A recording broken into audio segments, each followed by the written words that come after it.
2 cups of brown rice in a drainer. So we're gonna wash the rice with cold water.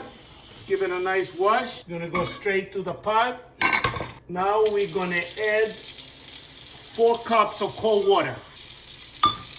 We're gonna add 1 tablespoon of olive oil and 1 teaspoon of sea salt. And the rice is ready to cook. We put it in a medium heat. We'll give it a nice stir.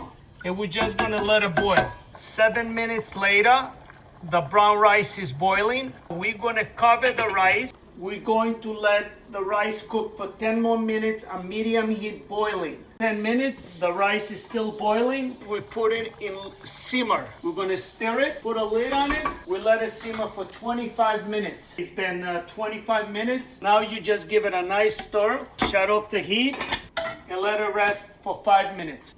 And you're gonna have the perfect brown rice. Get yourself in a